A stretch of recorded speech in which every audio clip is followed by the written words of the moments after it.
Yeah, if everybody's ready, if you want to begin the meeting. Thank you, Charlie.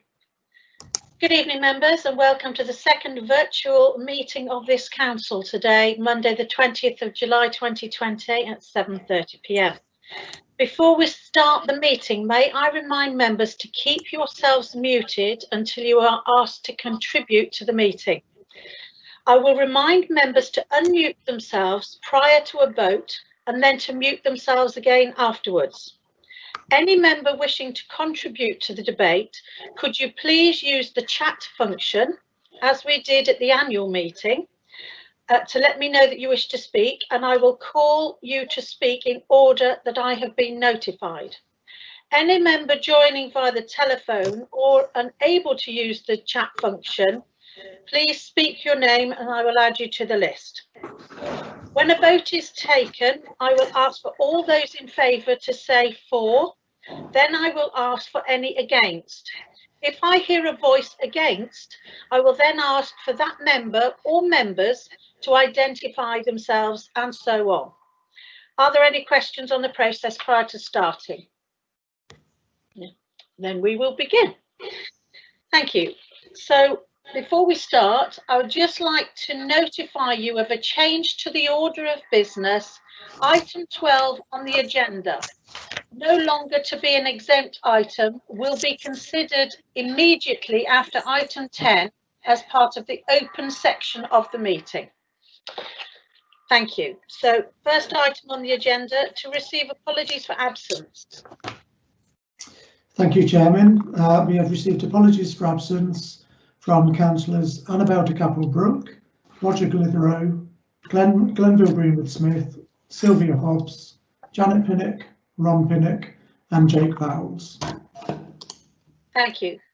Item 2, to approve the minutes of the meeting of the council held on the 13th of May 2020, pages 1 to 9 in your minute book. Can I call for a proposer, please? Propose. Thank you, Councillor Farrer. Seconder, sorry? Yes. Thank you. I have a seconder. Can you all unmute your microphones, please?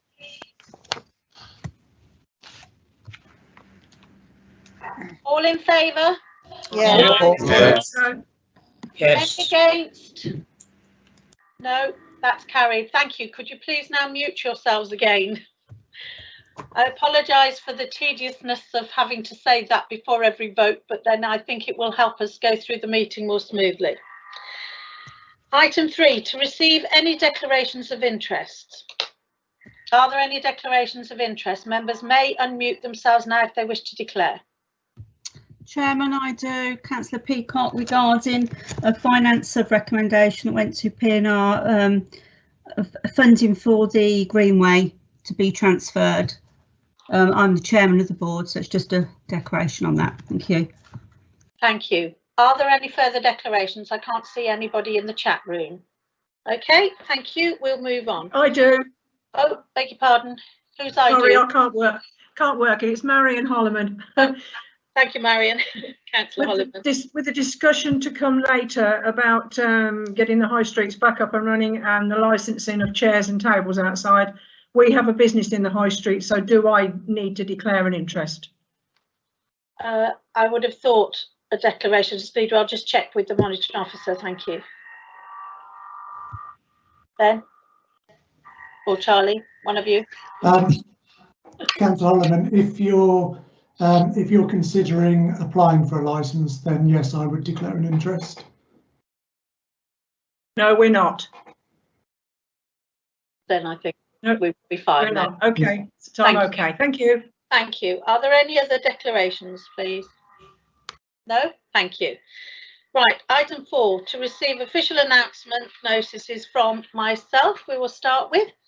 So as you can imagine, it's been very quiet at the moment, but hopefully things will start to pick up again soon, even with social distancing.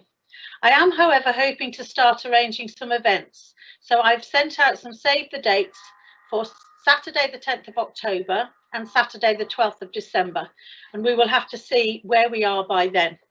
I'm also arranging an event in conjunction with Councillor Sylvia Hughes, the Mayor of Raunds, and this will be a Burns Night celebration on the 23rd of January in Raunds. We have a wonderful Caleb band from Edinburgh booked, so keep your eye out for the ticket sales. It will be nice to have something to look forward to, I'm sure you'll agree.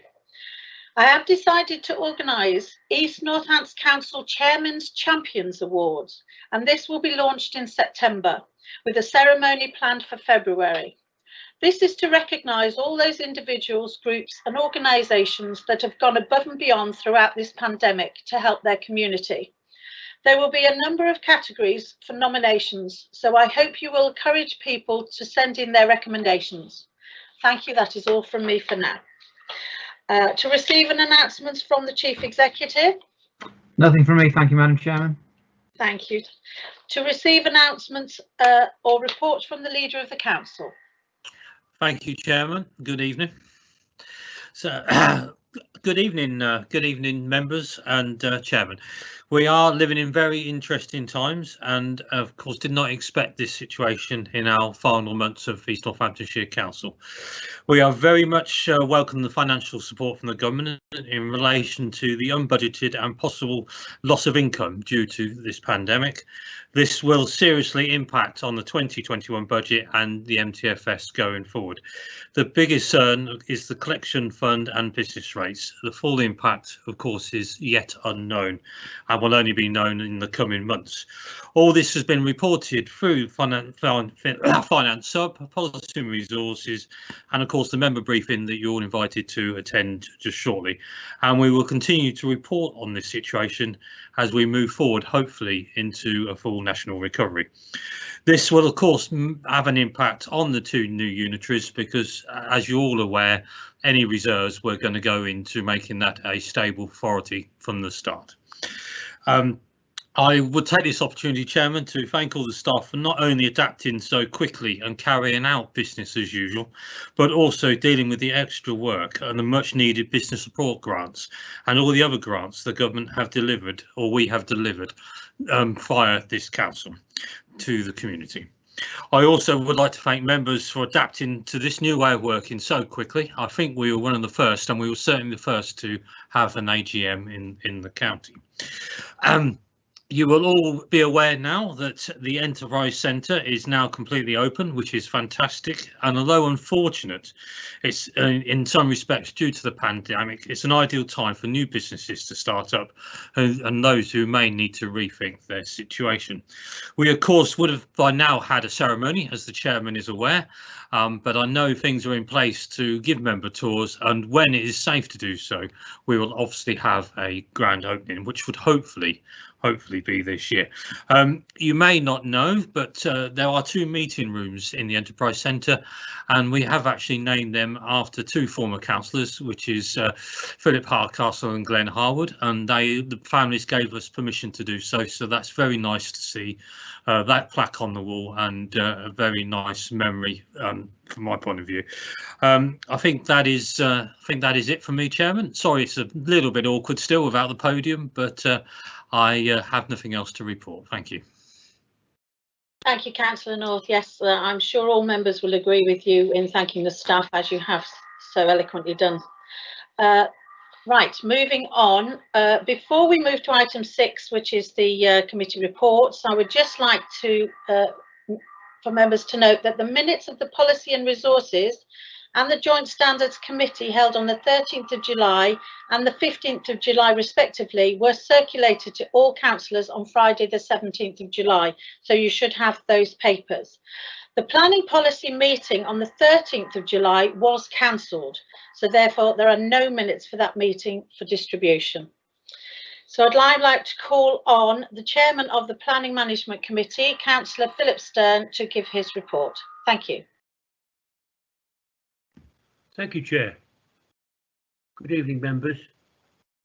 You'll see from the page of meetings that 4 of those meetings were planning management meetings, all of which we didn't finish. We worked late and didn't get through all the applications, but all the applications were handled as per the report. Again, as per usual, there's no point in talking about individual applications. And there wasn't really anything else to say, Chair. Thank you, Councillor Stern. Short but sweet as usual. Are there any members' questions at all? Please notify me via the chat room if you wish to speak. I can see Councillor Maxwell. You have your hand up. Thank you. Well, I just have a question in relation to planning management meetings. So I know that it's very difficult to actually, from the public point of view, for them to actually be heard. But I think last week, 3.5 hours on a telephone was probably needs to be revisited to see how, or I expect Glenn will know how they're actually going to move forward this Thursday in keeping people such a long time on the telephone and then they don't get to speak because you've run out of time. I understand that, Councillor Maxwell. My Vice Chairman and myself are coming up with a new set of procedures to run the planning management meetings because there's a few things that don't work, particularly for residents. So I agree with you and we understand that. And watch this space. Thank you very much. Thank you. Thank you. Right, if there are no further questions, I'll move on to Councillor David Brackenbury as the Chairman of the Planning Policy. Thank you. Thank you, Madam Chairman, and good evening, members and ladies and gentlemen. Yes, it's always difficult to come after Councillor Stern because he is so deliciously succinct, and unfortunately I don't think I can be on this issue. But we had one meeting in the cycle. As the chairman said, we did cancel one meeting, not because there is nothing going on, it's just that there's nothing to bring to committee at this stage. But the meeting on the 8th of June took place. We considered the focus consultation responses on the emerging district-wide local plan and noted with some alarm that Natural England particularly and the Wildlife Trust had raised objections on the Rushden Lakes West proposed extension, which could be difficult for our delivery of housing numbers. It is something that officers are working with Natural England to try to mitigate as efficiently as possible, and we hope that we can come to a satisfactory conclusion on that site. We also noted some comments from other councillors regarding sites in Rushden, and obviously alternative sites will be considered as well, but they do have to be viable. They do have to also meet various tests that any emerging site does have to meet. The residential extension supplementary planning document, which is a good piece of work about what is or is not in permitted development, and just good practice guidance for anybody who wishes to make an extension to a residence, went well. There was a compromise. There's always a compromise in a lot of this regarding tandem parking, which was well received, and the document was duly adopted. Then we went to a really pretty good history lesson, and that was the Cotterstock Village Design Statement. It's an absolutely terrific document. Naturally, it affects Cotterstock and the surroundings only, but it's a really good piece of work. So congratulations to anybody who had anything to do with developing this document. And I have to say, having read it, it teaches you an awful lot about the history of the area there, as well as being a very good, sensible document about their vision for village design and surrounding roads, highways, infrastructure, and so on and so forth. And then finally, we did have a discussion on the 5-year housing land supply, which is one of our perennial issues.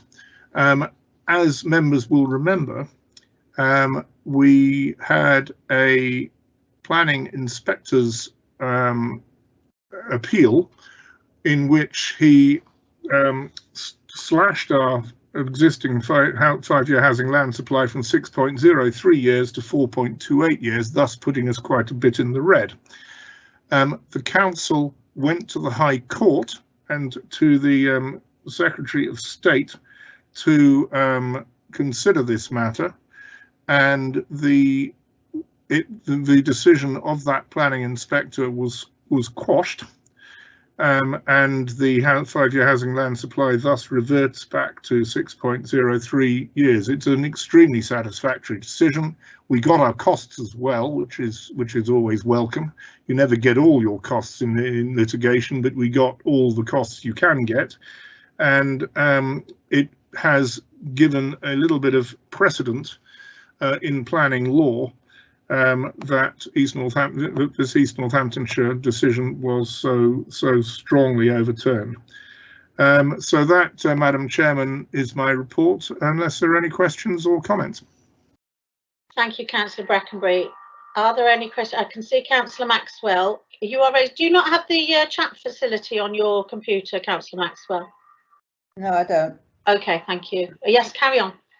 My question is, David, is that is there going to be a possibility, I don't know, it's a policy, that every new house has electric charging point put on as part of the requirement when new houses are being built? I think that, Councillor Maxwell, is an interesting question. I think it would be part of building regulations. So it is certainly something that supply and demand, in a sense. Well, and obviously most houses are already built, and so retrofitting would always be an awkward situation. But in terms of new houses, the electric cars are coming, and sensible developers should be aware of that and make what accommodation they can. It isn't always possible for obviously in multi-story flats or something it would be impossible, but certainly it is something to note, and it's something that developers should be aware of. We have no fixed policy on this issue at the moment, but it's something to take into consideration. Thank you. I have now Councillor Dudley Hughes would like to ask a question. Yes, I have a simple question. How near are we to finishing the plan, and will it get done before next April?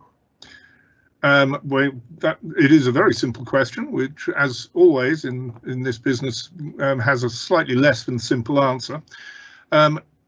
We are still on track to have the plan submitted to the Secretary of State, we hope in the autumn. It does depend on some discussions that we are having in terms of things like the Rushton Lakes West extension, which does have to be resolved, because it's no good submitting, as you know, Councillor, it's no good submitting an unfinished, unsound plan to the Secretary of State, aka the planning inspectorate, because they'll just chuck it out. So we are at the moment, we are on target to have the plan submitted in the autumn, and it should have come back, hopefully adjudged as sound, before we cease to be a sovereign authority. It's unlikely in the time scale that we will actually formally be able to adopt it before we cease to be a sovereign authority. However, once it has gone to the Secretary of State, once the Secretary of State has adjudged that the plan is sound, no doubt with some amendments, there are always some amendments, it will be East Northamptonshire's plan, and that has got powerful weight in planning policy terms, and it also is a pretty much finished piece of local government planning, which would go forward into the new unitary. It's just a tragedy, may I say, Madam Chairman, that after all these years, I don't know how many years I've been on this council, but more years than I care to remember, we've been talking about the plan, we still haven't done it. I couldn't agree more. It is, as you know, Councillor, it is an extremely technically difficult, complicated piece of work. It's taken an awful lot of time. I would like to, while I have the floor for a moment, pay tribute to the officers in the planning department who have worked so hard on this, as well as to the very ever patient members of the Planning Policy Committee who have sat up pretty late on a number of occasions and many meetings while we've been wrestling with this Hydra. It's always difficult, and I agree with your comment. Thank you. I next have Councillor Steve North would like to speak. Thank you, Chair. Just briefly supporting comments in relation to the 5-year land supply. That was very, very much welcome. I'd just like to add, and don't necessarily say Councillor Brackenbury missed it, but I'd just like to add that the final paragraph, that certainly very much welcome as soon as we get the clarity around the 5-year land supply on a Northamptonshire basis. It's something I've been asking for over a year. I certainly haven't had that clarity at other meetings yet. And I actually think it'd be very beneficial to the whole of Northamptonshire if we have a 5-year land supply, rather than stick with the sovereign councils and have this continued testing by developers as we go forward in the next few years.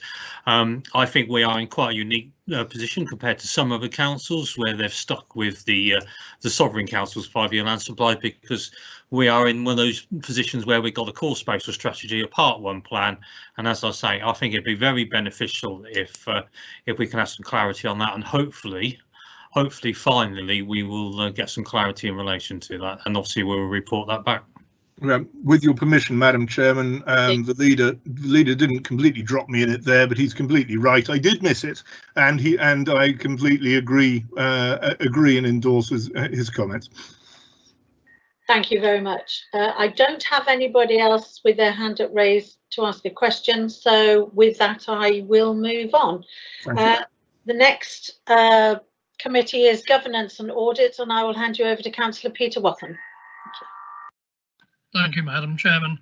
The last Governance and Audit meeting was on the 17th of June, and looking at the internal audit opinion and report, I'm very pleased to say that even though we are in extremely difficult times, this council achieved a satisfactory audit opinion. That was very pleasing.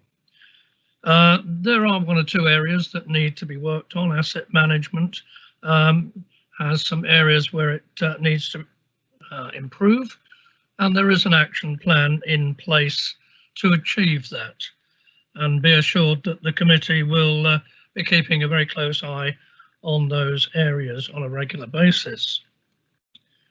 We also raised the issue of temporary workers in light of COVID-19, and actually ENC has very few temporary workers, and the audit did make some recommendations to address that and make sure we were in line with correct regulations, and those are now completely in place. The internal audit team has in fact completed 100% of the assignments for the audit plan 2019 and 20. We then looked at the risk register. ENC has set up a risk assessment group to specifically look at risks related to COVID-19, exactly, of course, in line with government guidelines and recommendations. The head of environmental services is looking at the possibility, I emphasize the possibility, of reopening some of the council premises to the public, but obviously that will only be done when things can be achieved safely. And the environmental health officers county-wide are formulating an action plan should, and we keep our fingers crossed that it won't be needed, but should any further outbreaks occur within our area.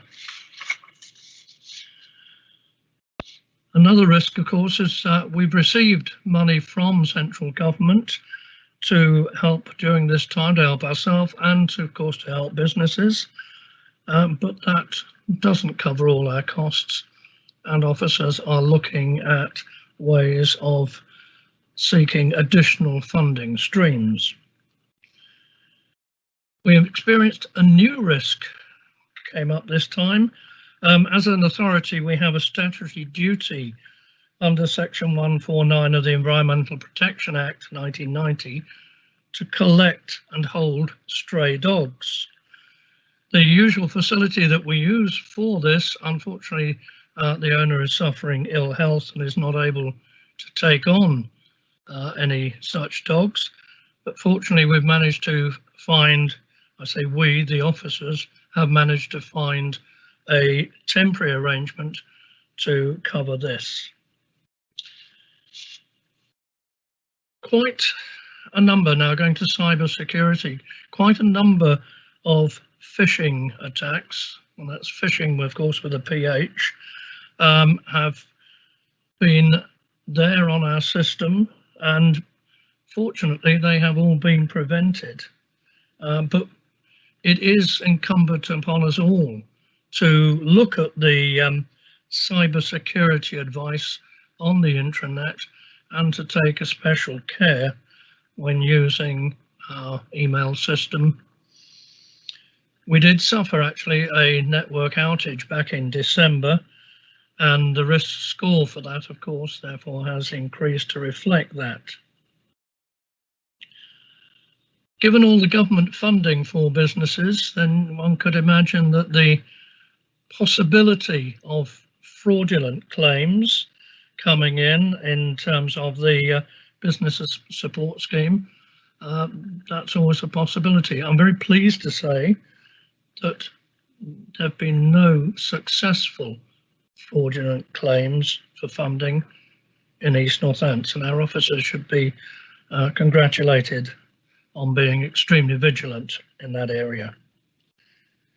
We then excluded the press and public for the final item to receive the report and updates from the Governance and Audit Working Party. Thank you, Madam Chairman. That is my report. Thank you, Councillor Watson. Are there any questions? I can't see any hands raised at the moment. No. Okay. Thank you very much. We'll now move on to policy and resources, and I will hand you over to Councillor Richard Lewis, who you will need to listen to because there are some amendments and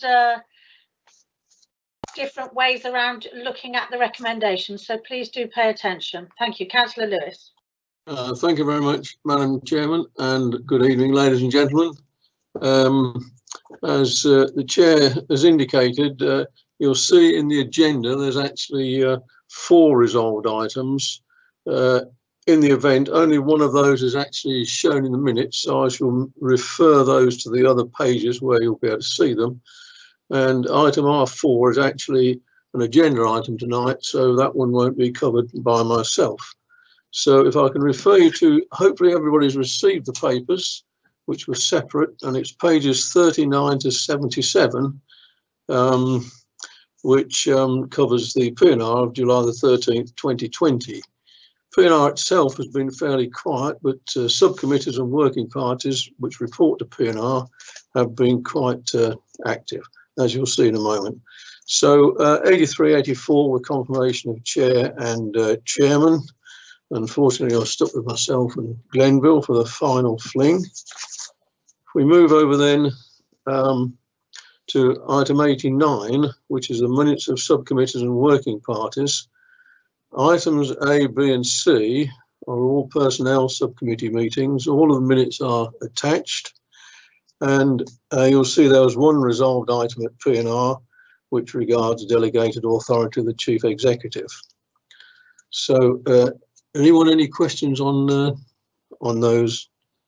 They're all fairly brief minutes, those. Item 89D was the Community Facilities Fund Working Party, which was to make recommendations for the CFF grants for this final year.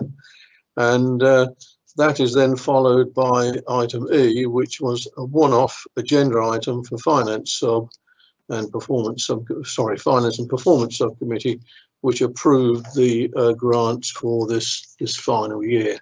So successful conclusion to that whole exercise. If we move on now to item F, another Finance Performance Subcommittee on May the 6th This talked about treasury management strategy, finance impact of COVID and office transformation. And there was a resolved item there which has already gone to council regarding debt management office counterparty limit because of all the extra cash that we had in the bank. Moving on to item G, Finance Performance Subcommittee on the 26th of May. There was a couple of items there, setting up a budget working party, which is basically the leader, the deputy, myself and various officers, and also some movement of funds for the ICT development pool. If we move on now to item H, this is where it starts to get a bit complicated. 6th of July, discuss the revenue, capital and reserves positions, the annual treasury management review, financial monitoring, the Greenway and asset management update. And all of the details are in the minutes on pages 71 to 78. And you'll see there that there's a series of resolved items relating to those agenda items. And there's 5 which were actually resolved at P&R, but we then have resolution R1, which is to approve an increase of £16,518 in the 2021 approved capital programme in relation to disabled facilities grants to be funded from capital grants. This is because we've actually required some additional capital for DFGs this year, but of course, in all probability, we should get that money back ultimately from the government. But this is a change to the finances, and I would like to propose that resolution R1, Madam Chairman. Please. Thank you very much, Councillor Lewis. I'll ask members if they have any questions first in regarding to any of that you stated. I can't see any hands up. Councillor Maxwell.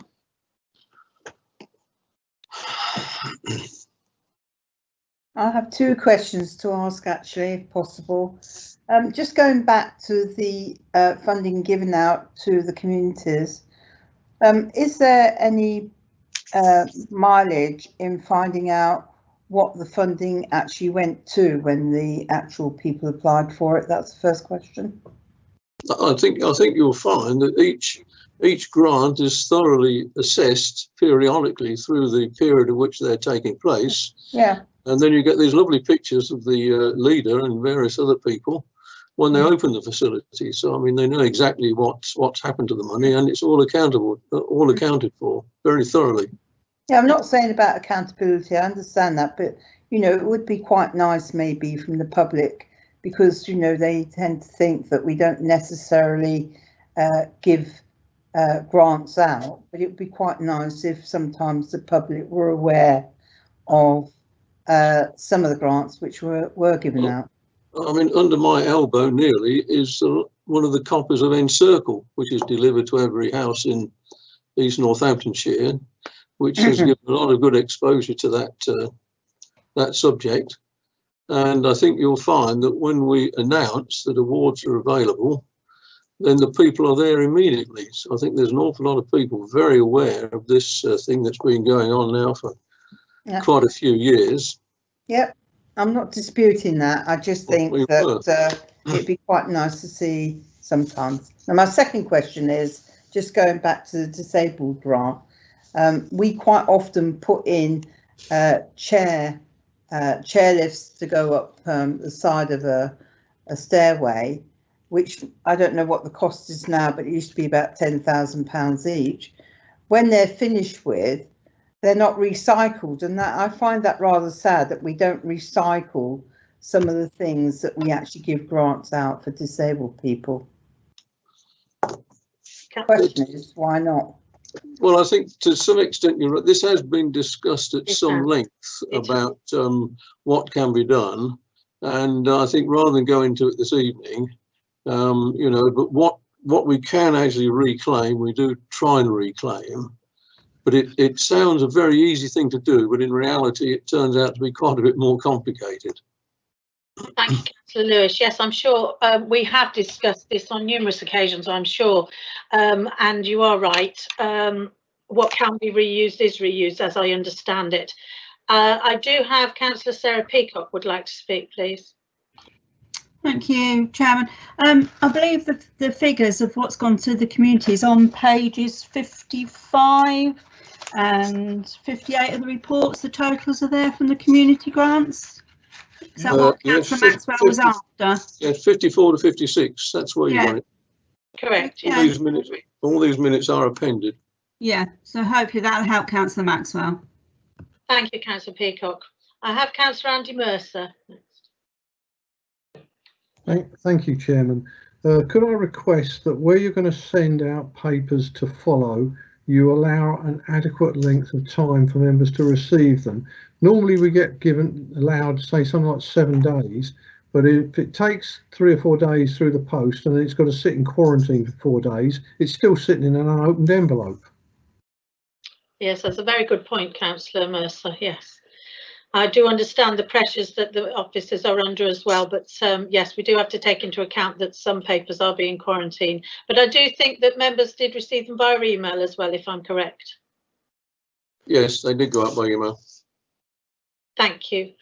I don't have any further speakers. We have got a resolve to recommend to full council, as Councillor Lewis quite rightly stated, and that was to approve an increase of 16,518 in the year 2020-21 approved capital programme in relation to disabled facilities grants to be funded from the capital grants. And Councillor Lewis proposed that. I would like to call for a seconder, please. Could you all unmute your microphones, please? I second. Councillor North second that. All in favour? Aye. Aye. Any against? That's carried then. Thank you. Right. Councillor Thank you very Lewis, much. back to you. Thank you. This is now where we go off piste, and if I can refer you to page 75, which is still on the same set of Finance and Performance Subcommittee minutes,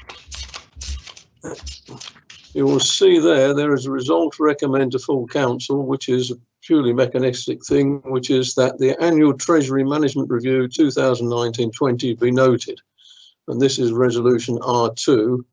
And I'd like to propose that, please, Madam Chairman. Seconded.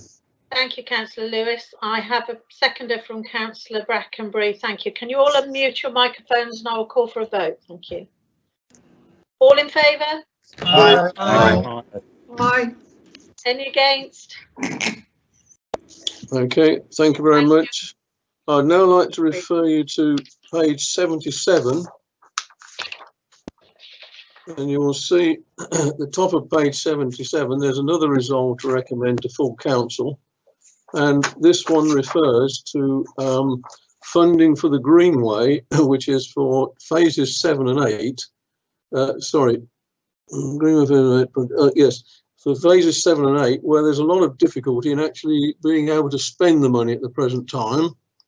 And so the proposal is, or the recommendation is, that the £300,000, we don't want to lose it, and that we can put this money to the part in Washbrook Road in Russian in particular, where we need to put another access in, rather than actually lose the funding. So that's item R3. I don't know if there's any questions on that, first of all, Madam Chairman.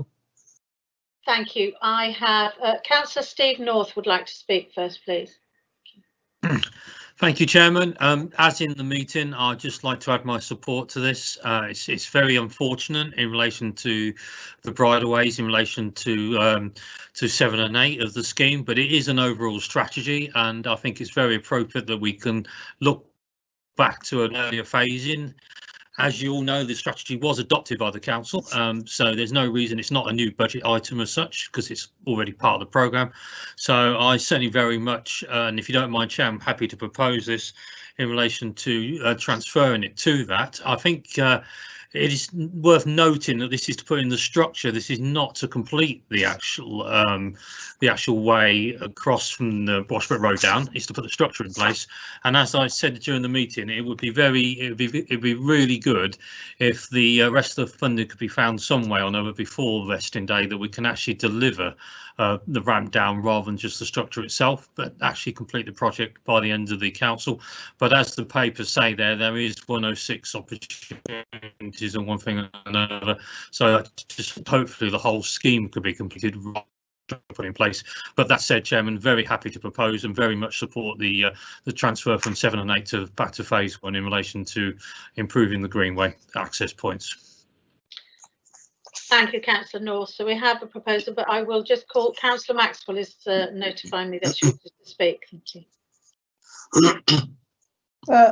My question is, I'm a bit sort of, is it possible to actually have, because this is just one paragraph really, I have no idea exactly a drawing or exactly what you're talking about in transferring this money. You just say, right, transfer 300 grand, 300,000 to the Greenway 7 and 8, but what exactly was it in the first place? Have you got page 76 open? Because page 76 gives you rather more details there, which indicates about the studies that have been taken, what needs to be done, the estimated costs, and so on. Right. Thank you. I think, Councillor Maxwell, if you want any further information, I'm sure you can go and speak to the Greenway project. They'll inform you. Anything else, I'm sure that you might wish to know. So we've had a proposal from the leader. I'm sure or Councillor Lewis would probably either prefer to propose or well, I'm quite happy to accept a mere seconding of the resolution. Thank you very much, Councillor Lewis. So if you could all please unmute yourselves, I will call for a vote. So all in favour? Aye. Aye. Yes. Aye. Thank you very much, Madam Chairman. Sorry, any against? Oh, sorry, yes. Right, yes. I have to wait for the delays. Yes. That's carried. Thank you very much. Right, thank you very much. Just before we leave the off-piste and page 77, you'll notice item 10 on page 77 is economic recovery prospectus. That would have been R4, but that is a separate agenda item tonight, so that'll be discussed later. Indeed. So thank you. We now get back to the actual minutes as they are written, and you'll notice in item 90 we had a very interesting interlude where the live stream failed and we had to adjourn the meeting for 15 minutes till it returned. So that was rather different. Item 91, we had the closed circuit television CCTV policy, which is the approval for a CCTV policy, which is required to provide a framework for installing and operating CCTV systems within the council's operating buildings and in other properties, etc., throughout the district. And it's a fairly, it's not attached as usual. This is the actual policy, and it's a fairly sensible thing, keeping on the right side of data protection, etc. And it was resolved that we approve the policy subject to some minor amendments. So any questions on that one, Madam Chairman? Thank you. Yes, I have Councillor Sarah Peacock. No, Chairman, that was on the previous item. It's just if there was any clarification needed. No problem. Oh, my apologies. Sorry. Thank you. I think we're all right, Councillor Lewis. Okay, thank you very much. So, excluding preliminary press, then item 93, support for freedom leisure, and you'll see there are various recommendations. This is actually covered on this agenda this evening in item 13. So, and that brings me to the end of the report. Thank you very much. Questions? Well done. You got through that extremely well. Yes, you should see my bits of paper here. Thank you very much. Thank you very much. Thank you. Right. Okay. Now we will move on to Councillor Jill Mercer, who's the Joint Standards Complaints Committee representative. Thank you. Thank you, Chairman. Good evening, everyone. First of all, we had the item for election of chairman and vice chairman. That's slightly different to the other committees. Councillor Dave Mundy from Stanwick was elected chairman and I was re-elected as vice chairman, thus I'm giving this report. There was one item about a dispensation, in fact it was for Councillor Mundy, regarding Stanwick Cemetery, and that was agreed.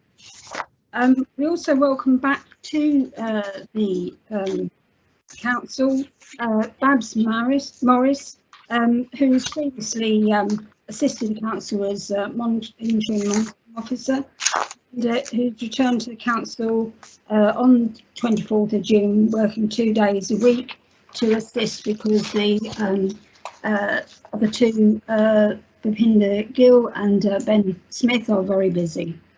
There've been no new code of conduct complaints since the last meeting. There were 8 current complaints that were ongoing and they were being dealt with, and we requested, and we're going to get a further update on those at the next meeting. The major item on this agenda is the Local Government Association Model Member Code of Conduct consultation. The Interim Deputy Monitoring Officer submitted the report and invited members' comments. It's noted that the Committee for Standards in Public Life had published a report in January 2019 entitled the Local Government Ethical Standards Review.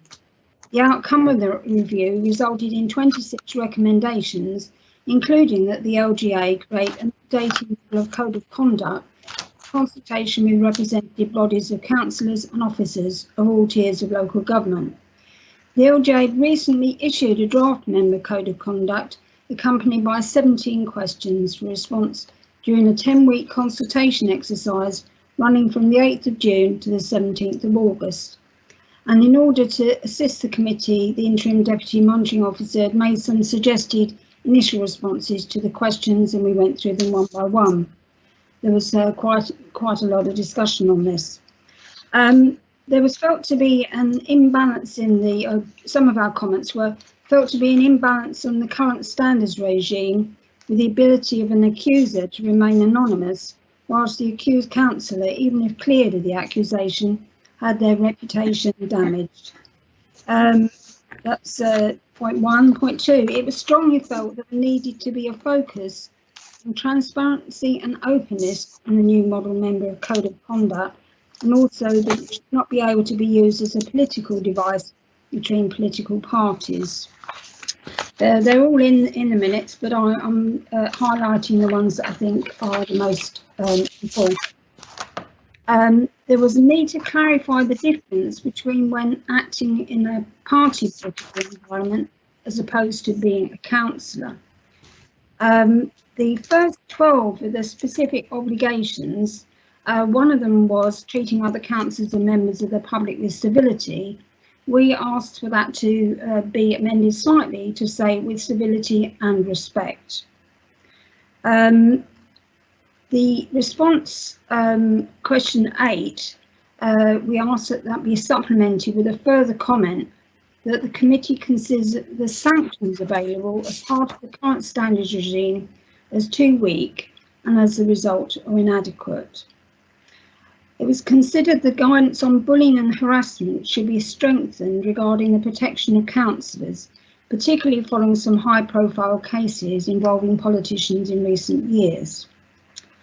Further, the social media policy should be covered in a separate code of guidance that could be updated locally by councils in response to the fast-moving technological environment. The current system for declaring interest was considered onerous at times in terms of completion of the register itself. It was also believed that interest should be declared at each relevant meeting in the interest of transparency, rather than rely on members of the public referencing back to the register of interests. We actually, at that point, had to extend the meeting, so you can see it went on quite a long while. The proposed requirement in relation to acceptance of significant gifts we felt was not precise enough in relation to family members and close friends. One item that had quite a bit of discussion was a threshold for registering gifts and hospitality. There was quite a lot of disagreement on this item, and the decision was that it should remain at £25. However, this actually, the East Northants Code actually had said now said £50. So I think that is slightly different. They were going back to the 25 that it was previously. The supplementary guidance in respect to social media we felt should include advice on trolling in respect to those members of the public who deliberately provoke councillors online by saying inflammatory and or offensive things. There was a question 17, and it's actually covered in the minutes, but I shall expound what it was. It was useful for the LGA to consider the planning and licensing codes and the officer code of conduct. That concludes my report, Madam Chairman. Thank you, Councillor Mercer. Are there any questions from members at all? I can't see any hands up, so we will move on. Thank you. Next item on the agenda is to have a report from Councillor Barbara Jenny in regards to the licensing panels.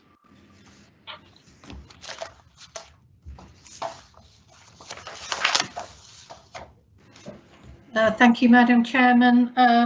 The reports on the panel hearings are all a matter of record. The only thing I would add to that is we had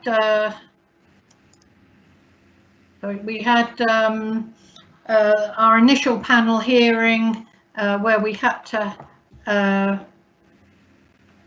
Sorry, are you hearing me? We can hear you. Yeah. Somebody's Councillor Farrar has shared his screen, I think. Yes, I think someone's sharing their screen, so please Right, do carry on. I couldn't understand whether it was at my end or somewhere else. Thank you. Yes, the initial panel hearing, we found at a very late stage that we weren't going to be able to see the applicant. He was only able to phone in using a telephone.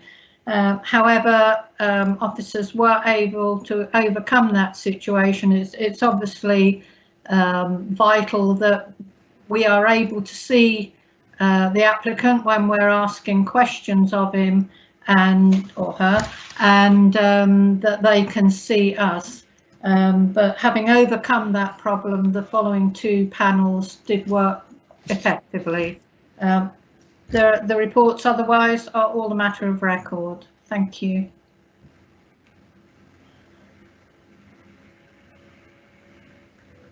Hello?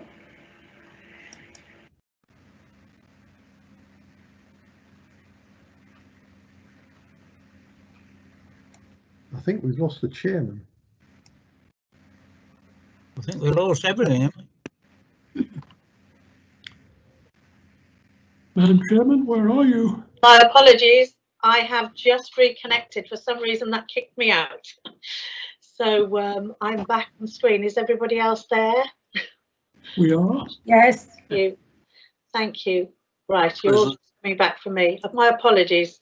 Thank you, Councillor Jenny. I'm going to assume that you went through those licensing panels, and I just said that we note those three panel meetings. Yes, thank you. Thank you. Technology, don't we love it? Right, the next item on the agenda is item 9, to receive questions pursuant to Rule 10.2, notice of which has been given under the Rule 10.4. Chairman, item 8, motions. Oh, beg your pardon, beg your pardon. Oh, yeah, my apologies. Yes, item 8, motions. I'll take it there's none. None received, Chairman. Thank you. So item 9, as I stated, to receive questions pursuant to Rule 10.2, notice of which has been given under Rule 10.4. We have 5 questions that have been received from Councillor Dorothy Maxwell, which shall be read out and answered by Ms David Oliver. I'll hand over to you, David. Thank you, Chair. Okay, so question 1, a report on the Frontier Camp Earthlingborough produced by Bruton Knowles, commissioned by ENC, was produced in March 2020. Why has this not been made available to Earthlingborough Town Council, the residents and public? And a subsidiary question, this land was donated to NAYC, which I believe is Northamptonshire Association of Youth Clubs, in 1985 for children's activities. Why now build 450 houses on it? And the response to that is that firstly, the report was not commissioned by us. Bruton Knowles is a planning consultancy working on behalf of Rock UK, who are the owners of the Frontier Centre. On the 23rd of March 2020, they submitted their presentation in response to the Local Plan Part 2 Additional Sites Consultation. We promptly published this alternative site proposal on our website. This was followed up by our presentation of consultation responses to the Planning Policy Committee on the 8th of June 2020. The Rock UK Bruton Knowles proposal is an alternative site proposal. We are not intending to take this forward through the local plan part 2, given that the spatial strategy, i.e. the Joint Core Strategy Policy 11, advises that in the first instance additional growth requirements should be promoted at Rushton. However, during a recent meeting with the promoters on the 1st of July 2020, we advised them that they should work with Irthlingborough Town Council if they wish to promote the proposals in the short term.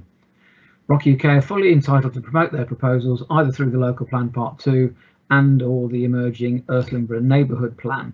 We've published all of the relevant documentation online and presented this to the Planning Policy Committee, so the process has been entirely transparent throughout. I'll pause there, Chair, in case you want to allow any supplementary questions. Thank you. Councillor Maxwell, do you have any supplementary question? Now, this must directly rise out of the original question or the reply. Yes, I'd like to say thank you for that, because it wasn't transparent and it was questions that residents actually asked me. That's why I put the question forward. So thank you. Okay, thank you. Just to reiterate, Chair, it was entirely transparent. If the residents weren't aware that it had been put on our website and discussed at our Planning Policy Committee, then they clearly haven't been looking at our website closely enough, because it's been entirely transparent throughout the process ever since we received that proposal. So I'm sorry if residents weren't aware of it, but that doesn't mean it wasn't transparent, because it was. Indeed, thank you very much. So with that, I'll move on to question 2, which is regards to the 10.3 million given to ENC by central government for businesses, etc. Why are councillors prevented seeing the list of recipients, seeing as they're in receipt of public funds? And my response to that is that, as outlined in my letter to Councillor Maxwell, dated the 12th of June 2020, when she asked this question previously, many of those in receipt of the funding are sole traders, and their information is therefore protected by the GDPR regulations, and we are unable to provide it. So we'd be breaking the law if we did so, and clearly we're not going to do that. Councillor Maxwell, I think that answered that question quite substantially. I take it you don't have anything to come back on that? No, only that obviously, given the fact that it is public funds, I just felt that it would be useful to know exactly who did benefit. Thank you. I think that question was answered quite fully. That's fine. As GDPR regulations determine. I understand. Thank you very much, Councillor. Sorry, Mr. David, I don't know if you'd like to carry on. Okay. That's okay. Moving on to question 3. Since all homeless people have been turfed out of hotels, etc., and now lockdown is finished, where has ENC housed them? And what extra funds have been given by the government to support this process? I think actually the first thing I should say is not all homeless people have been turfed out of hotels, etc., because I think what Councillor Maxwell is referring to specifically is not all homeless people, but rough sleepers specifically. So my response will relate to rough sleepers rather than homeless people in general, which covers a far wider group of people. So the answer is that the Rushton Night Shelter closed in March because of potential infection risks to the volunteers. Following this, as part of the council's responsibilities relating to the COVID crisis, all rough sleepers in the district were accommodated. We've successfully housed 7 rough sleepers into private rented tenancies through our Homes Direct service, and 1 rough sleeper has been accommodated in a property owned by a registered provider, a housing association, which we hope will become a permanent tenancy. So that's how we've dealt with that situation, to get all of our rough sleepers off the streets. As regards the second element of the question, we received direct financial assistance of £7,500 from the government towards meeting the initial costs of accommodating rough sleepers. Further financial assistance has come through the general COVID payments, which the government has made to local authorities, but no further amounts have been allocated specifically to tackling homelessness. Thank you. Councillor Maxwell, I think that has I'd just like to say that I would like to thank the officers who've been dealing with it, because I'm really pleased that what you would call rough sleepers have been looked after during this period, and I think it's excellent, so thank you. Indeed, thank you very much. Mr. Oliver, if you'd like to continue. Thank you. Okay, question 4, which is in 3 parts. Will all councillors be invited to see the Enterprise Centre? How many people are using it now, and how will the performance of this investment be measured? So answering each of those in turn, yes, all councillors will be invited to see the Enterprise Centre over the coming months, subject to social distancing rules. So I think if any member would like to get in touch with a member of the economic development team, then we'll get those visits planned in. As Councillor North mentioned earlier in his speech, hopefully there'll be a grand opening in the not too distant future, depending on exactly what happens with COVID restrictions and social distancing rules and so on. But certainly all councillors can visit by arrangement with the economic development team. As regards how many people are using it now, there are already 11 companies employing 30 staff using the Enterprise Centre, which I think is a very healthy start because it's not been open for long. So I think that's really positive. And finally, how will the performance of the investment be measured? There's a comprehensive performance framework that was produced as part of the agreement with BizSpace, which is the operator. Performance is reviewed quarterly and covers financial, usage, employment and business support indicators. So this review will be reported to members via Finance and Performance Subcommittee and to SEMLEP, South East Midlands Local Enterprise Partnership, as a requirement of the Local Growth Fund grant, because we received, I can't remember the exact number, but it was about 1.3 million from SEMLEP through the LGF grant pot as a contribution towards the to the project. Thank you. Councillor Maxwell, are you happy with those answers? Yeah, I'd have to say it's excellent to hear that 11 companies are actually using it, and I think it obviously shows that it's met the target. Thank you. Absolutely. Thank you. And the final question as well. Final question. During lockdown, why were the public prevented from contacting officers? With a supplementary question, it seems that officers didn't know who worked at ENC at the Rushton office. I don't entirely understand that question, but I'll do my best to answer it. The answer to the first one is that the public were not prevented from contacting officers during lockdown. Officers have been contactable via telephone and email through the pandemic, and that applies whether they've been working from home or whether they've been working at HQ. So officers have been available to the public throughout. And as for the second question, I can't really comment on which officers may or may not know who works where for the council, but certainly if anybody gets in touch with customer services, they'll get put through to the appropriate officer. Thank you, Councillor Maxwell. So my question is, to follow up, is obviously this has come from the residents, not from me personally, but actually I do think there was a couple of times that from the Rushton office that maybe they didn't know which officers did which. That's all I have to say. Okay, well, I think in future, if customers are having a problem, it'd help to be much more specific about exactly who didn't know what, you know, who the member of the public was trying to get in touch with, and which member of staff didn't know who to put them in contact with. You know, whatever bit of information we could get, then obviously would help us to meet our customers' needs more fully. Indeed. Thank you very much indeed. Thank you. Thank you. I think we've covered that item on the agenda now. So with that, we will move on to item number 10, which is Business and Planning Act 2020. And I will hand over to Samantha Edmonds to make the presentation. Thank you. Thank you, Madam Chair, and good evening. The Business and Planning Act is expected to receive royal assent at the end of July and makes district councils responsible for the issue of pavement licences. The aim of the regime is to make it easier for premises to seat and serve customers outdoors, and it permits furniture such as tables and chairs to be temporarily placed on the highway. The Licensing Act has been modified and operators with on sales are automatically extended to allow off sales. Once applications are received, we are expecting a 7-day consultation period. Then a decision must be made within 7 days or the licence is deemed granted.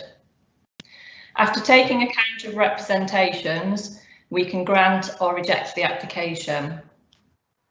The Act allows for specific and general conditions, which the general conditions of which are published.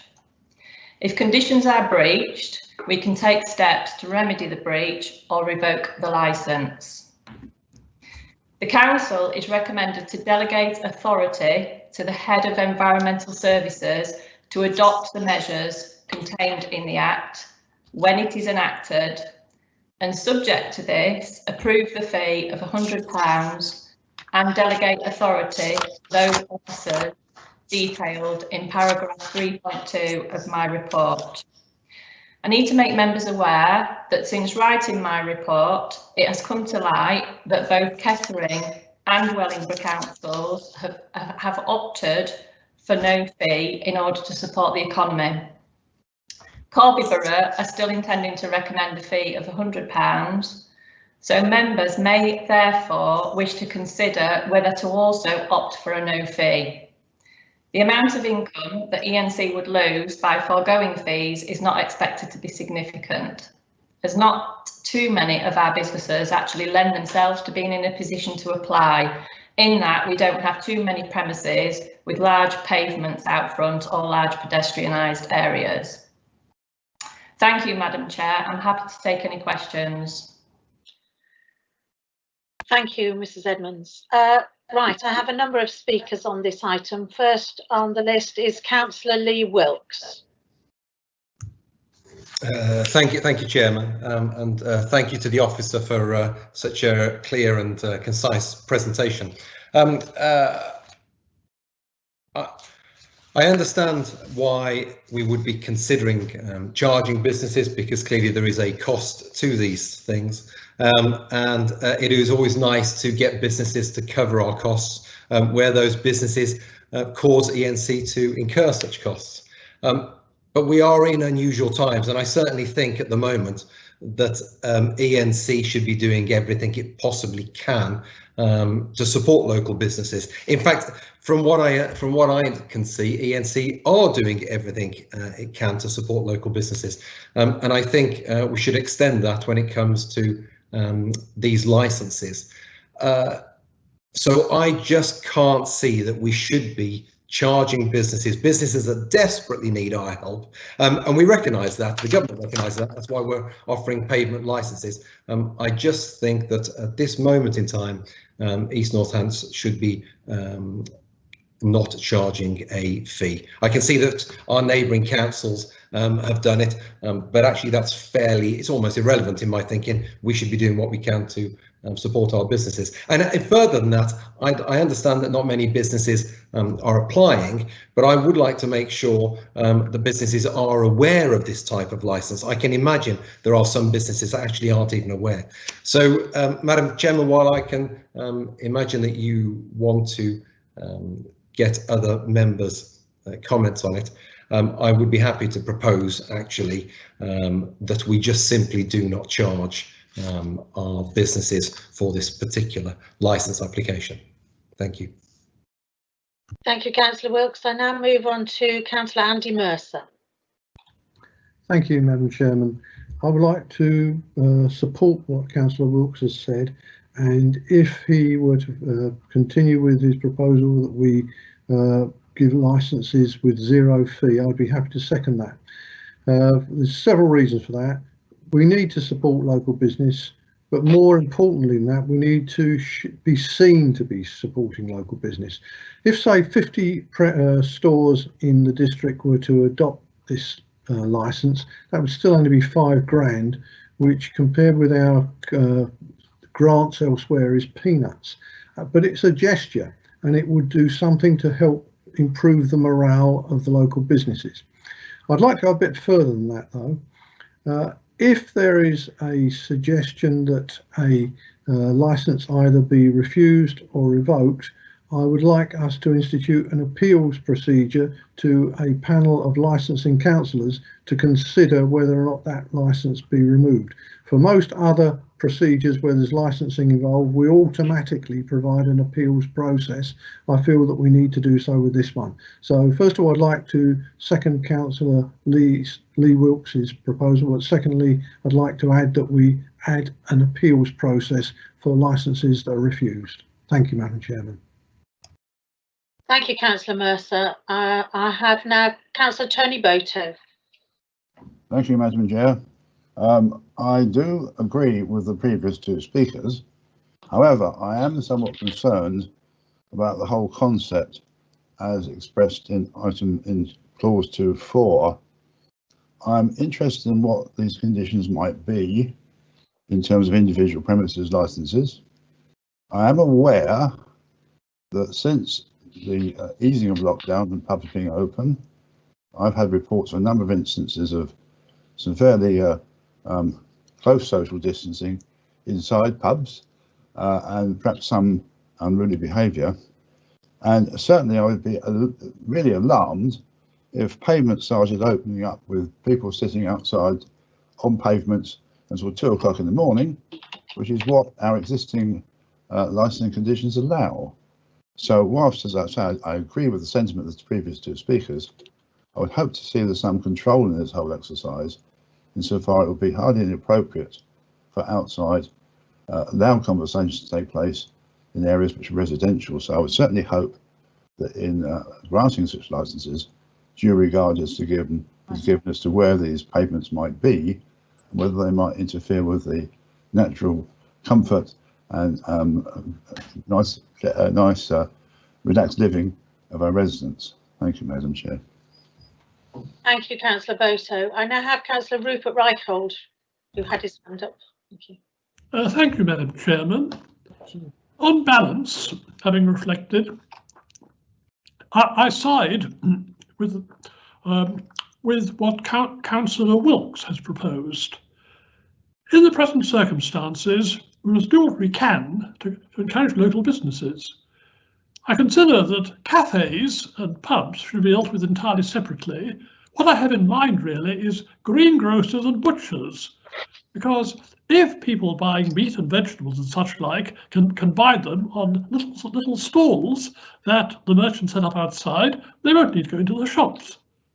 So, given that the revenue foregone would be insignificant and easily containable, I vote firmly for refraining from charging. As for Councillor Dr. Mercer's suggestion we have an appeals procedure, on balance, I would support that. Thank you, Madam Chairman. Thank you, Councillor Reichhold. Yes, I'll just ask Samantha Edmonds if you can come back on that with regards to butchers and greengrocers. Is that something that would need this sort of licence, or are we talking about purely because it's alcohol involved? Thank you. It's any business that is offering food or drink, so it potentially would apply, although I don't imagine we would get many, if any, requests from those types of businesses. I'm not even sure that we have those types of businesses that would lend themselves to this. Okay, thank you very much. Our next speaker is Councillor Dudley Hughes. Thank you, Chairman. I agree with both Councillor Boto and Councillor Wilkes. We do need to actually not charge, but we do need to ensure that the hours are sensible. Obviously, it's not sensible in a residential area. People be out on the street sitting, making noise at 2 o'clock in the morning. So if somehow we can ensure that, and I'm sure that Samantha Edmonds has actually made sure that is in her plan, but I haven't seen the plan, so I can't be sure of that. But I would like to be assured that it's going to be sensible and sensible hours. Thank you, Councillor Hughes. The next speaker is Councillor Steve North. Thank you, Chairman. It's slightly different tact. 2 points for Sam to round up in relation to her responses. I just want to pick up on 2.3 in relation to, as it says there, if a determination is not made within that given period, it's deemed as granted, and obviously that determination will be done by E&C under the current proposals. And but I'd also like to pick up on that particular point in relation to the consultation period. It's obviously very limited, not down to our design, and obviously if we don't get a response, also like confirmation, Chair, that actually we would obviously still go ahead and have to determine, even if we don't get a response from a parish or a county council in the given time, or we would hold out, and of course it would still be determined either way whether we got a response or not. So I suppose my point, Chair, is in relation to the consultation period, and if we don't receive a consultation, I sense it will still be deemed as granted from the county council or town and parish councils. The other point I'd like to, and I'm sure the officer would come up in relation to Councillor Mercer's point, I don't technically or don't disagree with Councillor Mercer's proposal of an appeals panel, but my understanding is the legislation doesn't allow member involvement in relation to the actual granting. So I'm just not sure how the legislation or the act will allow members to appeal on an officer determined grant for refusal, if you see what I mean, because I wasn't sure we'd have the power to overturn that if we haven't got powers in the first place. But I'm sure the officer would come back on Councillor Mercer's point at the end. But I just want to make that comment because, though I'd say I agree with him, I don't think that's technically allowed in the way this has been written.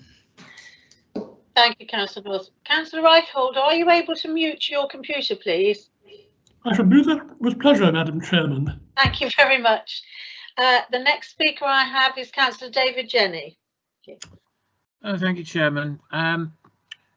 I'm quite happy to support the fact that we don't charge the businesses, but bearing in mind that East Northants Council is running the licensing section for all of the other councils, and there is work that has got to be paid for to support Kettering, Corby and Wellingborough. I would be happy to bear the cost of any of the licenses to East Northants, but I do think the cost of licenses in Kettering, Corby and Wellingborough ought to be charged to those particular councils. Otherwise, ENC is going to be responsible for paying all of the costs for all of North Northamptonshire. Thank you, Councillor Jenny. And although I can see Samantha's head nodding, I'm sure she'll come back with a response at the end of our debate. Thank you. The next person I have is Councillor Sarah Peacock. Thank you, Chairman. Just yes, I support everything that's been said regarding these licenses. Just one thing, and I'm sure it's a common sense approach regarding the health and safety, the width of the pavement, so that we haven't got public having to walk around into the middle of the road to get past some of these, because I know we've all got varied high streets. Our pavements all vary in size, width, depth, whatever. Some lend themselves better than other areas, so I think that's a vital point that needs to be considered. That's all. Thank you. Indeed, thank you very much. And my final speaker, unless somebody wishes to put their hand up in the interim, is Councillor Jill Mercer. Thank you, Chairman. I agree also with not charging for this in order to support businesses. I'm quite surprised that the officers should say that places like butchers and greengrocers, etc., probably wouldn't want to take this up. It seems eminently sensible, not just for pubs and cafes, but for all those other food products that would save people going into the shops and would allow them to not either contaminate or themselves or other people by being in close proximity within a shop. So I would have thought that it would be quite useful for other shops to take part in this activity. Thank you, Councillor Mercer. I have now one more final speaker, who is Councillor Colin Wright.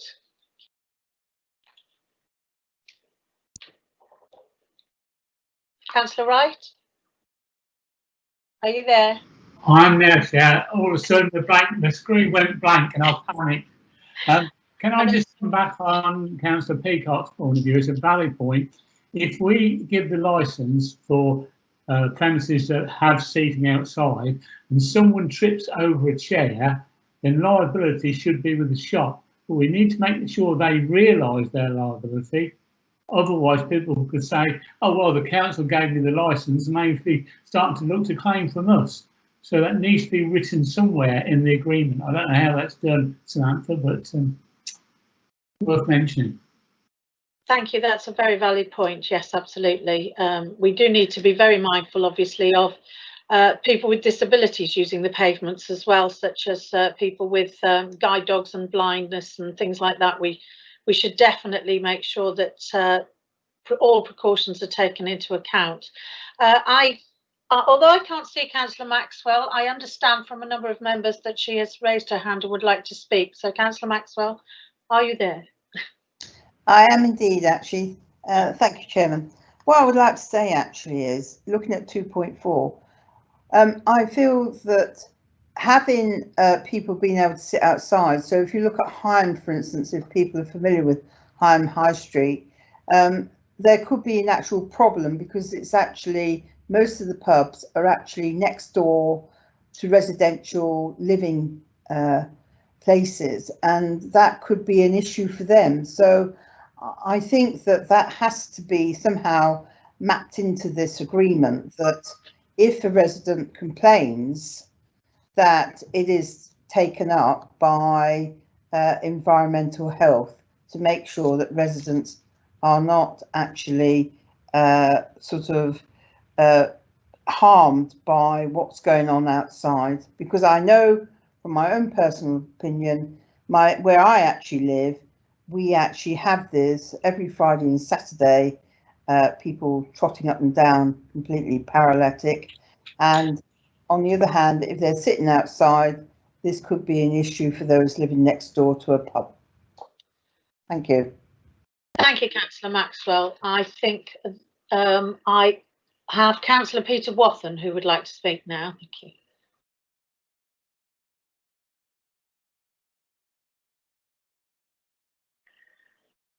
Councillor Wathen? I've been notified by Ben that you would like to speak. I can't actually see you. I don't know whether you're there or not. I think we might have to move on. So if I would hand back to Mrs. Edmonds so that you might be able to answer some of the questions that members have raised. I think some very valid points, you'll agree. Yes, I do, Madam Chair, and I'll do my best to try and pick up as many points as I can. So first of all, I'd like to start with Stephen Noll's point about determining applications. In terms of determining applications and setting conditions, we need to consider public health and safety, public amenity and accessibility. And I believe there are standards that we need to adhere to in terms of mobility, and there are specific measurements that need to be allowed in terms of pavement width to allow a wheelchair and a person to be able to pass. And that leads me on to the point that was made by Councillor Mercer in relation to shops such as butchers and greengrocers that may like to adopt this type of licence. Ordinarily, those types of shops wouldn't have the space, the frontage in front of their premises in order to allow that, and that's why I don't believe we would have many applications from those types of premises. And now I'd like to pick up on Councillor Mercer's point in relation to an appeal mechanism. Now, having studied the legislation, there isn't an appeal mechanism that I can see in the Act. And obviously Councillor Mercer did mention that it could be referred to the licensing committee. However, I just need to remind Councillor Mercer that this legislation isn't actually made under the Licensing Act. It's actually separate legislation, and whilst it's related in some elements, it is a separate piece of legislation, and so there's no mechanism in the Act for anything to be referred to a committee. So I believe that there is recourse for a person that was aggrieved by a decision in relation to granting or refusing a licence, and that would be by the normal procedure that we have in place, the normal council complaints procedure. Somebody mentioned what would happen if some councils that are in the shared licensing unit were charging and others weren't. That scenario will be treated as it is now. So anyone, any of the partners that we process licenses for, they will be charged as they are currently for the work that we do in the central licensing unit. However, if they aren't charging a fee, then they won't receive their fee. So that's how that will be dealt with. And I think that's all the points, or there or thereabouts. Chair. Yes, thank you. I think that answered the questions quite comprehensively. I'm just going to check now to see if Councillor Wathen is able to ask his question now. Councillor Wathen, are you there? I am indeed. For some reason, my little bar in the middle wouldn't unmute me. But actually, Mrs. Edmonds has covered the point. I was going to make sure that there always must be provision for pedestrians, disabled, mobility scooters, etc. That's been covered. Thank you very much. Thank you, Madam Chair. Thank you very much. So I think that's been a very useful debate by members. And as I recall it, we did have a proposer and a seconder, but I'd just like to go over the recommendation with members. So the recommendation in 14.0 of your report is that the council is recommended to delegate authority to the head of environmental services to adopt measures as required in relation to the pavement licensing regime contained in the Business and Planning Act 2020, subject to its future enactment. And subject to that, obviously now item number 2 on there is to approve the recommended fee of £100 as in paragraph 4.1. But I would imagine that members would like to take that out and change it with something along the lines of to waive the suggested fee. And also item 3 is to amend 3.2 of the Constitution to delegate authority to, and there's a number of people that they wish to delegate authority to, and I won't read them all out because I'm sure members can read. So if Councillor Wilkes is happy to continue to propose with that amendment to 2, could you please indicate? Absolutely, Chairman. That's perfectly summed up. Thank you. And Councillor Mercer, you were going to second this. I'm happy to continue to second that as you've read it out. Thank you. So members, I will now call for a vote. So could you please unmute yourselves? So you've got that? Yes. Okay, all those in favour with the amendment to item 2? Yes. Yes. Aye. Aye. Any against? No, I'm going to say that's carried. Thank you. Right, thank you very much, Mrs. Emmons. That was a very good report, and I'm sure members are happy with the way of moving forward with that, so thank you. So now we are not excluding the person public as of yet. We're going to miss item 11 out and go straight to item 12, which is economic recovery prospectus. And I am hoping to hand over to Mr. Greg McDonald to make the presentation. Thank you. Thank you, Chair. Just to take you through the key points of the report then, is that the economic recovery prospectus, which you have in Appendix 1, I think you've seen through a member's briefing, is the council's response to the economic impact of the pandemic, which we're all aware of. The key strands of that are looking at the business support, a turbocharged business support to help those businesses that are facing difficulties at the moment, but also for those who are seeking to start new businesses as well. Looking at a job match approach to address the increase in unemployment and to link them up to the opportunities where there is increase in employment across the area and for some sectors. And then it's putting in place economic recovery, the hub at the Enterprise Centre, which is now up and running, to help to put the Economic Development Service along with our partners out next to those enterprises at the Enterprise Centre, but also within the economy itself. So we're out there in the field, living and breathing it. And then we're looking to update our business charter, which this council has agreed a number of years ago now, to repurpose it to consider where exactly what the economy is doing now and where it's going. And the previous agenda item looked at that as an example of something we need to think about. And then there's also the fifth strand is looking at the strategic approach to the way in which we're going to work with others at a regional and a national level to drive forward the economic recovery, with a particular working with the SEMLEP and the Oxford Cambridge ARC.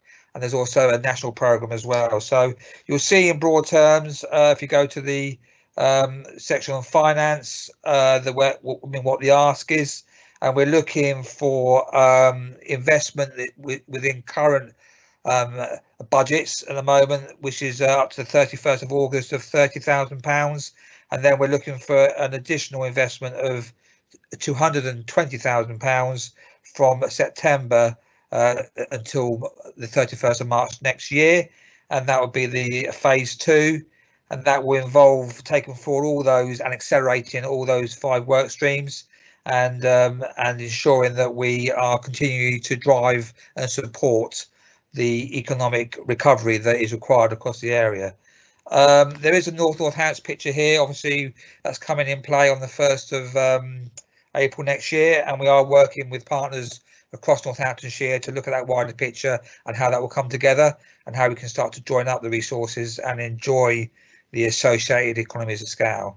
So I'll leave that there before going to the recommendations and take a pause to take any questions or points of clarification. Thank you, Mr. MacDonald. So I do have a few speakers. Firstly, I will go to Councillor David Brackenbury. Thank you very much, Madam Chairman, and thank you, Mr. MacDonald, for your report. The 5 work streams I note. I would like just to have your clarification what the substantial work stream number 1 is, what the budget is expected to be spent, of £185,000, what that budget is going to be used for, and also how the spending on that budget is going to be scrutinised, and as the period goes on. As I say, it's a chunk of change, and I would be interested just to have a little bit more information on that work stream. Chairman. Okay. Thank you. Yes, please, Mr. MacDonald. It might be complicated if we get all the questions first. So do answer them. Time. Yeah. Okay. Thanks, Chair. The spending for the initial one, I think the important point to realise to make at this point with regard to the strategy, it is an emergent strategy. With regard to the key element is we have to move quickly, and we know exactly that we needed to do some work around business help and support, and that's about trying to get what's out there already, because there's a lot of it in terms of business help and support, out to where it's needed. So the initial investment has been around marketing campaigns, around adverts in various magazines, and buying that sort of space to make sure that the current support is getting out to where it needs to be. And there's also a two-way street there in terms of it's an iterative process. Is we need to shape the business support by the need that's out there. So it's an emergent plan that will shape as we go along. So a chunk of the money will be spent on marketing and getting the information out there. A major chunk of the funding will be on people, a number of people working with the university, with the SEMLEP, with the FSB, to actually get people out there to work alongside them to give business advice.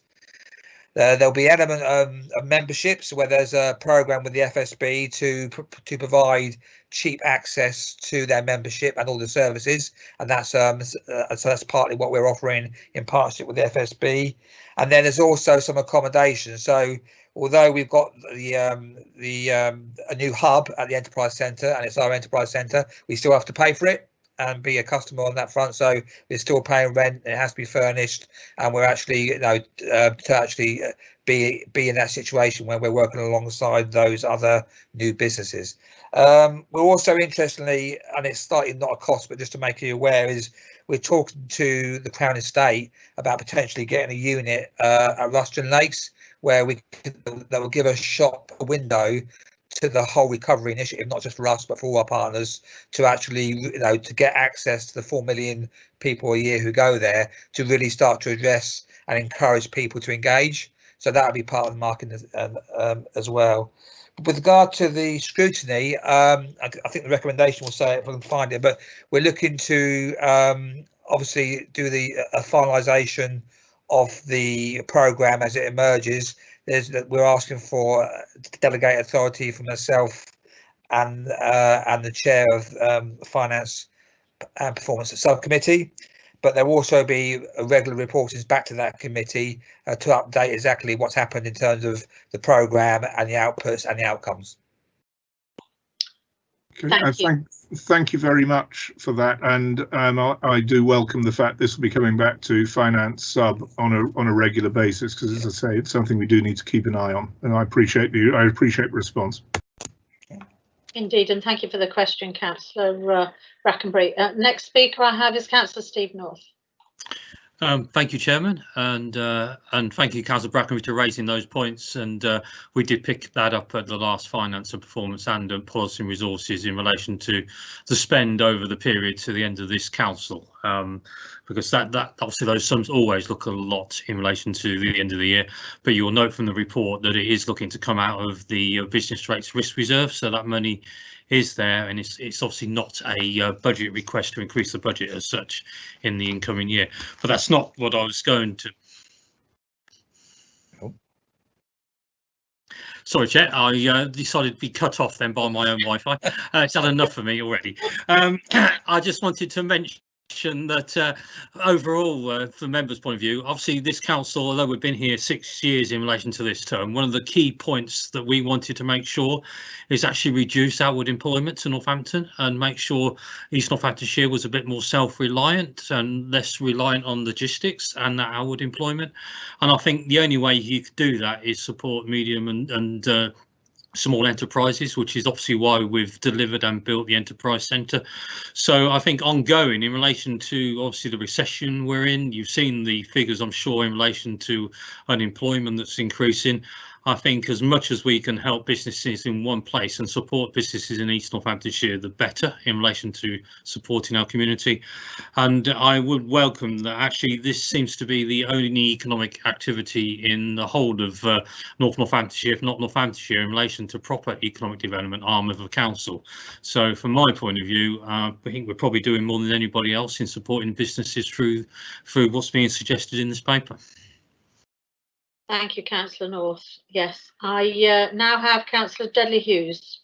Thank you, Chairman. I totally support the strategy. I think it's great what you're trying to do, and our Councillor Stephen North saying that we're one of the few people kind of leading the way in this. My answer is from the other end. So if I'm unemployed in Woodford, or I represent Woodford, or I've got a business that's failing in one of the villages or even in Raunds, dare I say, how exactly do we get in contact with all these wonderful things that are on? So, for example, if I phone ENC, will somebody on the desk be able to point me in the right direction?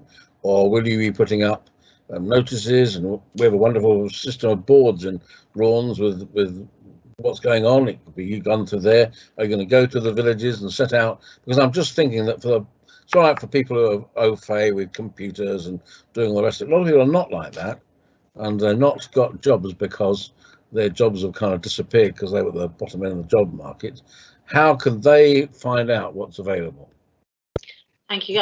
Greg MacDonald, would you like to answer that question now? Yeah, sure. I mean, that has been the thrust of the initial couple of months, was to pull together a package and create one phone number and one internet and website, and that's been done now. So we've got a range of ways in which we're getting that out. Clearly, we'll give something to, I think we've given it to you already. It's on the back of the prospectus and other documentation. So it's a question of the way in which we get that out there. So it will be via yourselves, and we'll give more information out.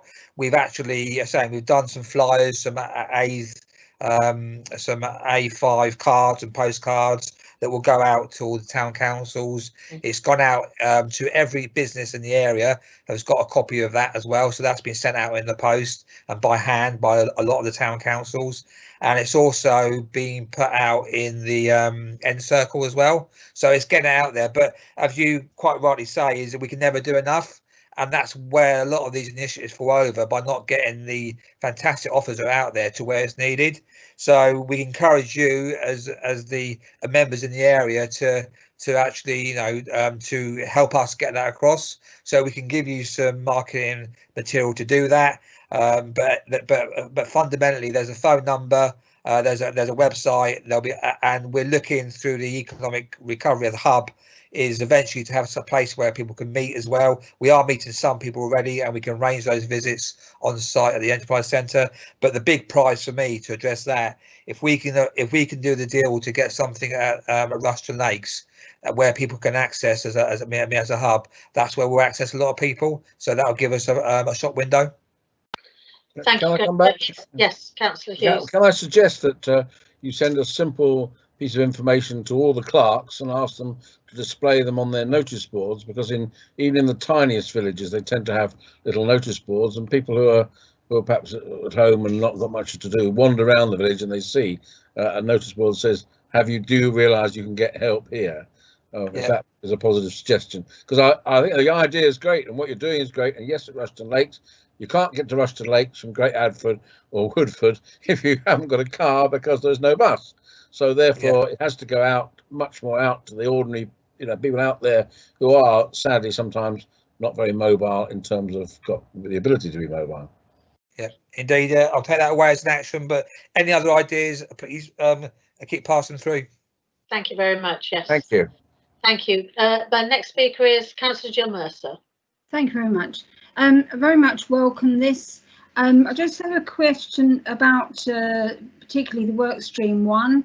You mentioned marketing and pointing people in the right direction.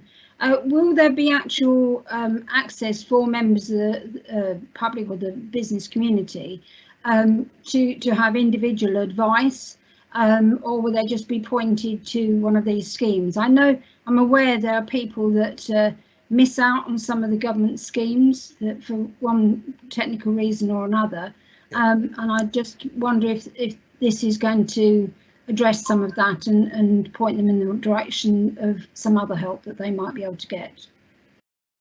Yeah, I mean, absolutely. This is, I think, one of the most important things you said there is that a lot of the other initiatives are very much focused on particular types of businesses and sectors. Therefore, a number of local enterprises are excluded.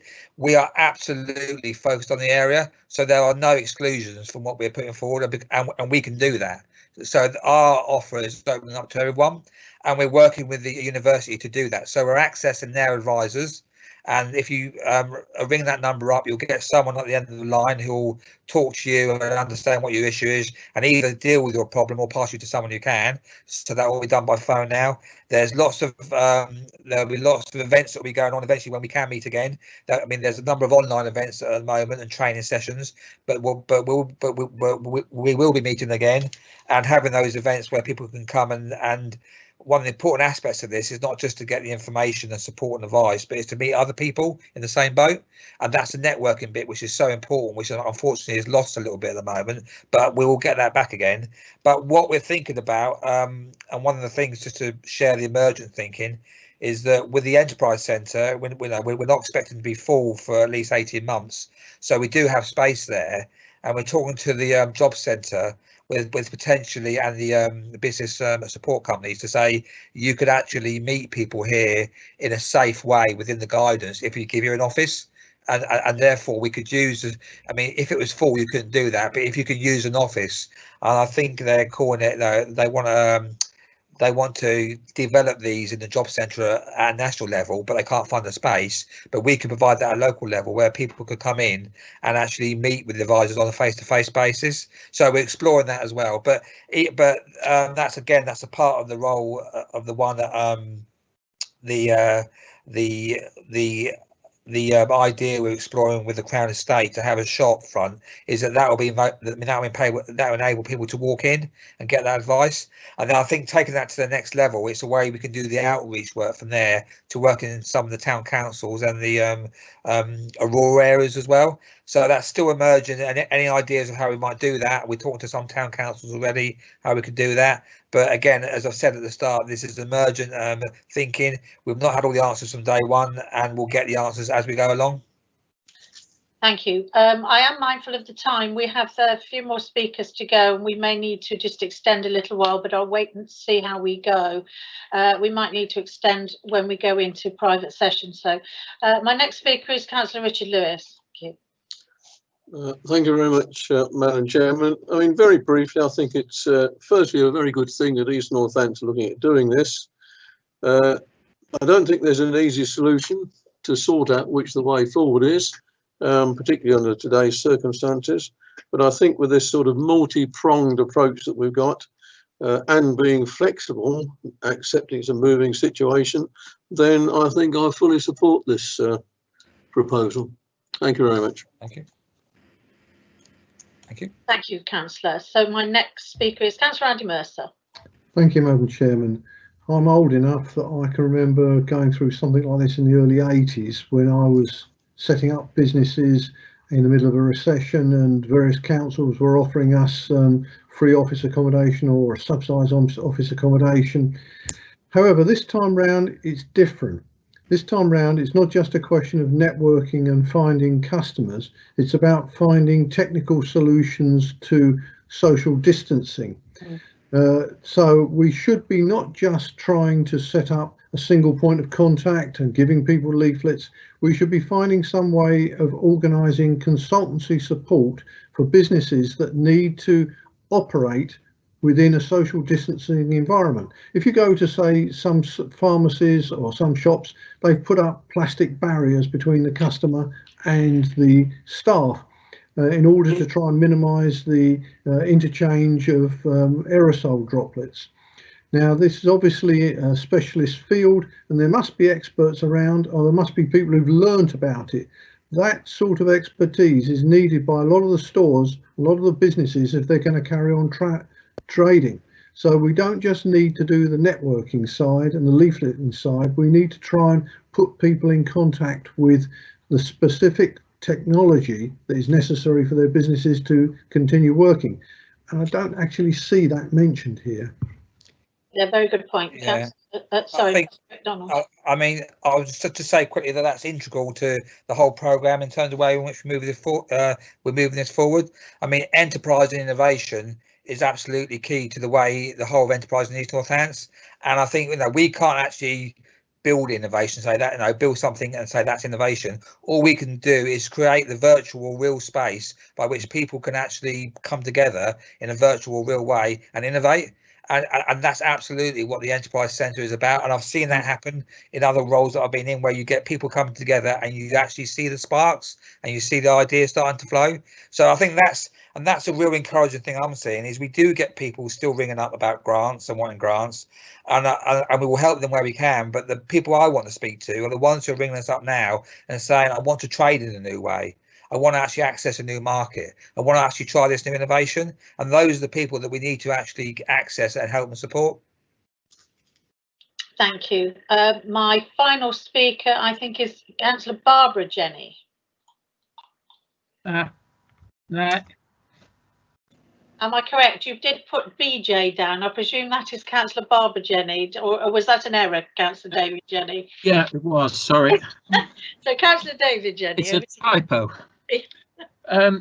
Yes, I want to welcome this report and the documentation that goes with it. It's been a pleasure to work on the Enterprise Centre all the way through, to see it come together and to ensure that we have the right facilities to be able to take advantage of the situation that exists coming out of COVID. Because let's face it, there will be new industries coming out of this. Andy is just obviously focused on one, but there are going to be many other opportunities to build. And in East Northamptonshire, we have the opportunity. We have the best systems for actually going forward. It concerns me that some of the other authorities are not doing what we're doing, and I'm sure we're going to have to look very hard at taking the East Northants culture forward into the unitary. That's going to be a challenge, but it is something that I'm sure we will actually manage to do in the fullness of time. So I welcome the work that's going on here. I think Greg has probably only just scratched the barrel.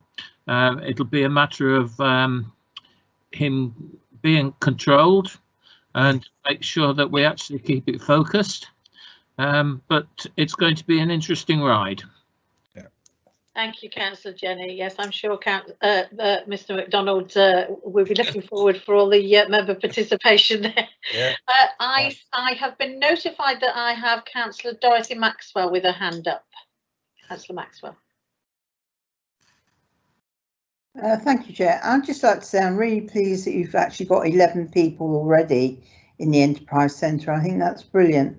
I think it's a great idea about going down to Russian Lakes, because I think people put forward 5 million last year would mean that people could go there and know that they'd have somebody to speak to. But there's just one more thing I think would be worth looking at is year 13 in schools leaving next year, who will be now wondering whether or not they're going to go to university, or even may have an idea of setting up their own business. And I think that's a market that we need to tap into, because clearly these students have been left high and dry this year, and next year will be vital that they have some sort of input where they could look into should they want to embark on some sort of business. Yeah. Thank you. Yeah, I mean, if I could just quickly come on back on that, is we've got a skills program, and a key element of that is working with schools, and you're spot on, is that we're very, very keen that young people look at options of working for themselves, not just working for other people.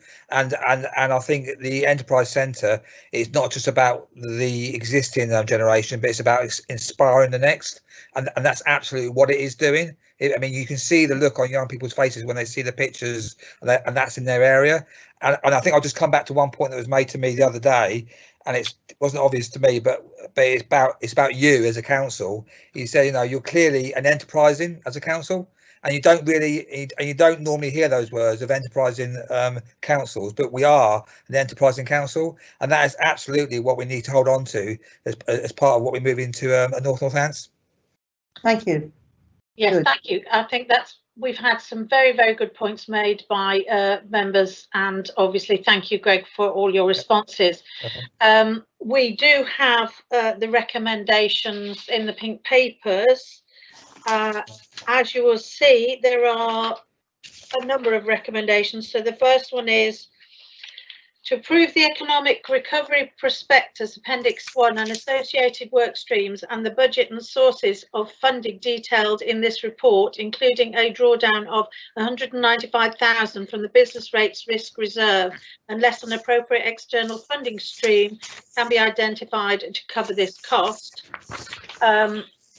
Then B is to delegate authority to the head of Economic and Commercial Development, in consultation with the chair of the Finance and Performance Subcommittee, to finalise and update the details of the programme as the basis for delivery, driving delivery, and C, to approve the governance process whereby Finance and Resource Subcommittee receive regular updates on progress to monitor performance and agree any significant changes to the programme. So those are the recommendations. I would like to call for a proposer, please. I'll propose that, Chairman. Oh, so Councillor David Jenny. Councillor Dudley Hughes, you happy to second? I saw your hand up.